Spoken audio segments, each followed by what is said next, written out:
नमस्कार दोस्तों, अभी हाल ही आरबीआई ने बैंकों और फाइनेंस कंपनियों को सख्त निर्देश दिए हैं और इस निर्देश में स्पष्ट कहा गया है कि जब कोई व्यक्ति आपके पास में होम लोन लेने आता है और होम लोन की समस्त किस्तें समय पर अदा कर देता है और उसके बाद में जब उसे उस असल दस्तावेज के आधार पर जिसने आपको लोन दिया है वो दस्तावेज जब आपको लौटाने होते हैं तो बिना किसी शुल्क के उसे दे दिए जाएं।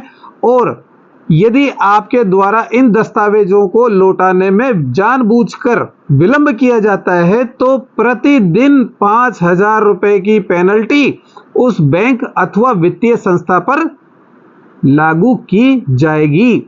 दोस्तों, जब भी कोई ऐसा व्यक्ति जिसकी सारी किस्तें जमा हो जाती है, अक्सर ये बैंक अथवा फाइनेंस कंपनियां उस व्यक्ति को परेशान करती है और उन दस्तावेजों को देने के लिए उससे अतिरिक्त चार्ज अथवा शुल्क लेती है, जो कि मनमाना होता है। और इस बात की कई सारी शिकायतें आरबीआई के पास गई थी, जिसके आधार पर यह फैसला दिया गया है कि यदि कोई व्यक्ति इस तरह से करता है तो उसके ऊपर 5,000 रुपए जुर्माना प्रतिदिन के हिसाब से लगाया जाएगा।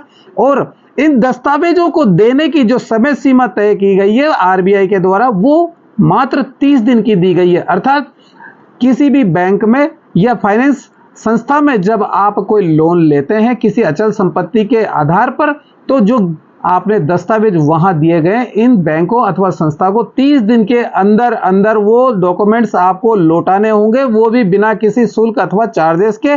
और उसके बाद प्रतिदिन 5,000 रुपए की पेनल्टी इन संस्थाओं के ऊपर लगेगी। लेकिन यदि किसी तरीके से इस बैंक अथवा संस्था के द्वारा जो आपके दस्तावेज है यदि वो खो देते हैं तो उस दस्तावेजों को दोबारा निकलवाने का जितना भी खर्चा आएगा वो बैंक वहन करेगा। और न केवल बैंक वहन करेगा बल्कि जहां से भी वो दस्तावेज निकलेंगे उसमें पूर्णतया ये सहायता करेगा। और साथ ही आरबीआई ने यह भी निर्देश दिया है कि इन खोए हुए दस्तावेजों में जितना भी खर्चा आता है वो बैंक अथवा संस्था वहन करेगी। और विलंब में जो समय लगा है उस आधार पर आरबीआई ने जो 5,000 रुपए प्रतिदिन की पेनल्टी लगाई है वो मुआवजा इसके अतिरिक्त होगा। तो संशोधन कैसा लगा दोस्तों, कमेंट बॉक्स में जरूर लिखिएगा। और ऐसी अनेक जानकारियों से जुड़े रहने के लिए चैनल से जुड़े रहिएगा। धन्यवाद। जय हिंद, जय भारत।